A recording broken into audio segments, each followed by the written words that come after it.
Hi friends, Diya Fathima എന്ന ഒരു കൊച്ചുകുട്ടിയുടെ മുഖം ഒരിക്കൽ കണ്ട ആരും തന്നെ മറന്നിട്ടുണ്ടാവില്ല അല്ലേ?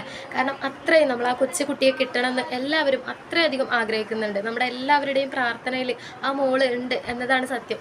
ദിയ ഫാത്തിമയെക്കുറിച്ചുള്ള ഏതൊരു വീഡിയോ ഇടുമ്പോഴും ഞാൻ എപ്പോഴും പറയാറുണ്ട്, ഒരുപാട് പേരാണ് ആ കുട്ടിയെ അന്വേഷിക്കുന്നതും ആ കുട്ടിയുടെ കാര്യങ്ങൾ ഓരോന്നും ചോദിക്കുന്നതും. മോളെ കിട്ടിയോ, എന്താണ് മോളുടെ വിവരങ്ങൾ, കുട്ടിയുടെ ഉമ്മാടെ പാട്, അങ്ങനെ എല്ലാ കാര്യങ്ങളും ചോദിക്കാറുണ്ട്. കാരണം അത്രയും ആ കുട്ടിയെ പറ്റിയിട്ടുള്ള ചിന്ത ഉള്ള കാരണമാണ്, അല്ലെങ്കിൽ ആ ഒരു കുട്ടിയെ കണ്ടു കിട്ടണം, ആ ഉമ്മയെ ഏൽപ്പിക്കണം എന്നുള്ള ആ ഒരു ചിന്ത നമ്മളിലുള്ള കാരണമാണ് ആ കുട്ടിയെ പറ്റിയിട്ടുള്ള ഓരോ വീഡിയോസ് ഇടുമ്പോഴും കാര്യങ്ങളൊക്കെ നമ്മൾ ആ കുട്ടിയെ പറ്റിയിട്ട് അന്വേഷിക്കുന്നതും ആ കുട്ടിയെ കിട്ടിയോ എന്നുള്ള അത്രയും ടെൻഷനോട് കൂടിയിട്ട് നമ്മൾ ഓരോ വീഡിയോസും കാണുന്നതും.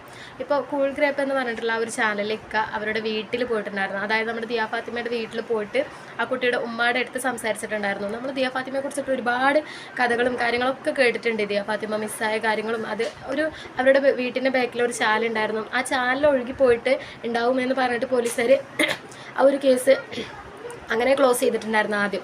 അപ്പോൾ ഈ വിവരങ്ങളൊക്കെ നമ്മൾ കേട്ടത് പല ചാനലുകളിൽ നിന്നും പല ആളുകൾ പറയുന്നതുമായിരിക്കും. അപ്പോൾ ഇതിനെക്കുറിച്ചൊരു ദിയ ഫാത്തിമയുടെ ഉമ്മ തന്നെ പറയുന്നുണ്ട്. ആ കൂൾ ഗ്രേപ്പ് എന്ന് പറഞ്ഞിട്ടുള്ള ആ ചാനലിലൊക്കെ പോയിട്ട് ആ ഉമ്മയുടെ അടുത്ത് സംസാരിക്കുന്നുണ്ട്. എല്ലാ കാര്യങ്ങളും എങ്ങനെയാണ് എന്താണെന്നൊക്കെ ചോദിക്കുമ്പോൾ അതിനെക്കുറിച്ചുള്ള ഡീറ്റെയിൽ ആയിട്ട് വിവരങ്ങൾ ആ ഉമ്മ തന്നെ പറയുന്നുണ്ട്. കൂടാതെ ദിയ ഫാത്തിമ അന്ന് മിസ്സായി എന്ന് പറയുന്ന ആ ചാലുണ്ടല്ലോ, ആ ചാല് കൂടി നമുക്കൊന്ന് കണ്ടു നോക്കാം. നഷ്ടപ്പെട്ടു പോയത് അല്ലേ? പോയതെന്ന് അവര് പറയപ്പെടുന്നത് പോയിട്ടില്ല. കാരണം ഞാൻ ചോദിക്കുന്നത്, ഈ മഴക്കാലൊക്കെ ആയി കഴിഞ്ഞാൽ ഈ മഴക്കാലത്ത് അന്നൊരു മഴക്കാലത്തായിരുന്നല്ലോ അല്ലെ? ആഗസ്റ്റ് 1. മഴക്കാലത്ത് ഈ മഴക്കാലത്ത് ഇത് എങ്ങനെയാണ് ഈ ഒരു സാധാരണ ഇതാണല്ലോ കൈതത്തോടല്ലേ, ഈ കൈതത്തോടല്ലേ? ഇത് എന്താണ് മഴക്കാലത്ത് ഇതിന്റെ ഒരു അവസ്ഥ എങ്ങനെയാ ഉണ്ടാവാറ്? മഴക്കാലത്ത് എങ്ങനെയാന്ന് വെച്ചാല് മഴവെള്ളം വന്നിട്ട് ഒഴുകുന്ന ഒരാണിയാണിത്. അപ്പൊ അങ്ങനെയാണ് ഇത് നിറയുന്നത്. അത് നിറഞ്ഞു കഴിഞ്ഞാൽ ഇത് ഇവിടെ ആയിട്ട് മാത്രം ഒഴുകിയിട്ട് നിൽക്കുന്നതല്ല. ഈ പറമ്പ് കാണുന്നുണ്ടോ? ആ പറമ്പ് കാണുന്ന അവിടെ പരന്നൊഴുകുകയാണ്. അന്നിവിടെ റബ്ബറും ഇതൊക്കെ അതേപോലെ റബ്ബർ ഇഷ്ടംപോലെ ഉണ്ട്. ഇപ്പോഴാണ് അതില്ലാത്തത്. പക്ഷെ എന്തായാലും ഒരു കുട്ടി ഞാൻ പോയെന്നെ കൂട്ടാം. പക്ഷെ എന്തായാലും തങ്ങി നിൽക്കാനുള്ള എല്ലാ സാധ്യതകളും ഇതിൽ കാണുന്നില്ല. ഉണ്ട് തീർച്ചയായിട്ടും. ഇവിടെയൊക്കെ കച്ചറകളാണ് കൂടുതലും. അതെ, ഇതിപ്പോ ഒരു കുറഞ്ഞൊരു ഇനീഷ്യൽ മഴക്കാലത്തിന്റെ സമയമാണല്ലോ. അതായത് ഈ ഒരു സമയത്ത്, കാരണം പൊതുവെ മഴ പെയ്തു കഴിഞ്ഞാല് ഇവിടെ കൂടുതൽ കച്ചറ, അതായത് മുകൾ സ്ഥലത്തുനിന്ന് അവിടുന്നൊക്കെ കച്ചറ അടിഞ്ഞു വരുന്ന ഒരു സ്ഥലമാണ് ഇവിടെ. വിധത്തിലും ഇവിടെ ഇത്തരത്തിൽ പോവാനുള്ള ഒരു സാധ്യത ഇല്ല. ഏകദേശം ഒരു സമയം എങ്ങനെയായിരുന്നു ഉമ്മ? ഇവിടെ സമയം കുട്ടി കാണാതാകുന്ന സമയം രാവിലെ 9:30 9:40 ഇടയിലാണ്. ഇതാണ് അന്ന് കുട്ടി മിസ്സായി എന്ന് പറഞ്ഞിട്ടുള്ള ആ ചാല് കണ്ടാൽ തന്നെ നമുക്ക് മനസ്സിലാവും അത് അത്രയും ഇങ്ങനെ ഫ്ലുവൻ്റ് ആയിട്ട് ഒഴുകിക്കൊണ്ടിരിക്കുന്ന, അല്ലെങ്കിൽ ഒരു തടസ്സവും ഇല്ലാതെ ഇങ്ങനെ പോയിക്കൊണ്ടിരിക്കുന്ന ഒരു ചാലൊന്നുമല്ല. തീർച്ചയായിട്ടും അതിൽ പോയിട്ടുണ്ടെങ്കിൽ എവിടെയെങ്കിലുമൊക്കെ തങ്ങി നിൽക്കാനുള്ള സാധ്യതകൾ വളരെ കൂടുതലാണ്. കാരണം ഒരുപാട് കച്ചറയും കാര്യങ്ങളും അങ്ങനെ പൊന്ത കെട്ടി നിൽക്കുന്ന അങ്ങനത്തെ ഒരു ഏരിയയാണ്. അപ്പോൾ അതിനിടയിൽ എന്തായാലും ഒരു കുട്ടി പോയിട്ടുണ്ടെങ്കിൽ തീർച്ചയായിട്ടും എവിടെയെങ്കിലുമൊക്കെ തങ്ങി നിൽക്കും. കാരണം ചെറിയ ഒരു നിസ്സാരമായിട്ടുള്ള ഒരു കാര്യം എന്നല്ലല്ലോ, അത്രയും ഒരു സ്പോഞ്ച് പോലത്തെ ഒരു സാധനം എന്തൊഴുകിപ്പോയാലും അവിടെ എവിടെ ആയാലും തങ്ങി നിൽക്കും. അപ്പോൾ ഒരു കുട്ടി ഒഴുകി പോകുമ്പോൾ തീർച്ചയായിട്ടും അവിടെ ഇങ്ങനെ ഇത്രയും ചപ്പുചവറുകളും സാധനങ്ങളൊക്കെ ഉള്ള സ്ഥിതിക്ക് എന്തായാലും അവിടെ ഒഴുകി നിൽക്കും എന്നാണ് ദിയ ഫാത്തിമയുടെ ഉമ്മയും ഇപ്പോഴും ഉറപ്പിച്ച് പറയുന്നത്. ആ ഒരു ചാല് കണ്ടാൽ നമുക്ക് മനസ്സിലാവും തീർച്ചയായിട്ടും അവിടെ എന്തായാലും തങ്ങി നിൽക്കാനുള്ള ഒരു ചാൻസ് കൂടുതലാണ്. എന്നിട്ട് പോലും പോലീസ് ആ ഒരു കേസ് എഴുതി തള്ളി. പിന്നീട് വീണ്ടും വന്നിട്ട് പോലീസ് ലാസ്റ്റായിട്ട് പറഞ്ഞൊരു കാര്യം എന്ന് പറഞ്ഞാൽ, നമുക്ക് രേഖാചിത്രം വരച്ചിട്ട് ലാസ്റ്റ് ഒരു അന്വേഷണം കൂടി നടത്താം. പിന്നീട് അതിനുശേഷം ഒരു വിവരം ഉണ്ടായിട്ടില്ല എന്നാണ് നമ്മുടെ ദിയ ഫാത്തിമയുടെ ഉമ്മ പറയുന്നത്. പിന്നെ അതുപോലെ തന്നെ വളരെ സീരിയസ് ആയിട്ടുള്ള ഒരു കാര്യമാണ്, നമ്മളിപ്പോൾ ദിയ ഫാത്തിമയുടെ ഏതൊരു വീഡിയോസ് വരുമ്പോഴും അത്രയധികം ടെൻഷനോട് കൂടിയിട്ടാണ് കാണുന്നത് അല്ലേ? കാരണം കുട്ടിയെ പറ്റിയിട്ടുള്ള എന്തെങ്കിലും വിവരം കിട്ടിയോ എന്ന് അറിയാൻ വേണ്ടിയിട്ടുള്ള ആ ഒരു ടെൻഷൻ കാരണമാണ് നമ്മൾ എല്ലാ വീഡിയോസ് എടുത്ത് കാണുന്നത്. അപ്പോൾ ഞാനായാലും ദിയമോളെ കുറിച്ചിട്ടുള്ള വീഡിയോസ് ഇടുന്ന ഒരാൾ തന്നെയാണ്.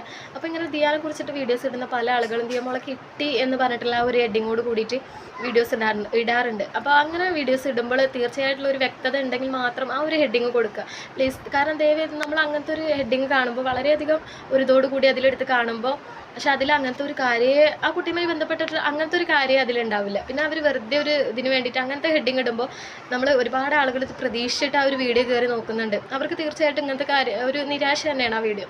അപ്പോൾ പ്ലീസ് ദയവേത് നമ്മൾ അങ്ങനത്തെ ഹെഡിങ് ഇടാതിരിക്കുക. നമ്മൾ ആളുകൾക്ക് എന്താണോ എത്തിക്കാൻ ഉദ്ദേശിക്കുന്നത് അത്തരത്തിലുള്ള ഹെഡിങ് ഇട്ട് കഴിഞ്ഞാൽ ആളുകൾക്ക് കൂടുതൽ കാര്യം മനസ്സിലാവും. അത് നമ്മൾ ആ വീഡിയോയുമായിട്ട് ഒരു ബന്ധമില്ലാത്ത തരത്തിലുള്ള ഹെഡിങ് ദിയാനെ കിട്ടി എന്ന് പറഞ്ഞിട്ടുള്ള ഹെഡിങ്ങൊക്കെ ഇട്ടിട്ട് ഞാൻ ഒരുപാട് വീഡിയോസ് അങ്ങനെ കയറി കണ്ടിട്ടുണ്ട്. പക്ഷെ അതിൽ ദിയമോളെ കുറിച്ചിട്ടുള്ള വലിയ ഒരു കാര്യങ്ങളൊന്നും ഇല്ല. പക്ഷെ അവർ ഹെഡിങ് എന്തിനാണ് അങ്ങനെ കൊടുത്തതെന്ന് അവർ ഒരു ചാനലിൻ്റെ റീച്ച് കാരണമായിരിക്കും. പക്ഷെ ആ ഒരു എന്താ പറയുക, ആ ഒരു ഹെഡിങ് കാരണം നമ്മൾ ഒരുപാട് പ്രതീക്ഷയോട് കൂടിയിട്ടാണ് ആ വീഡിയോ കയറി നോക്കുന്നത്. അപ്പോൾ അത്തരത്തിലുള്ള ഹെഡിങ് ഒഴിവാക്കി നമ്മൾ എന്താണോ വീഡിയോ അതിലൂടെ നമ്മൾ എന്താണോ ഉദ്ദേശിക്കുന്നത് അത്തരത്തിലുള്ള ഹെഡിങ് കൊടുക്കുന്നത് നല്ലതായിരിക്കും.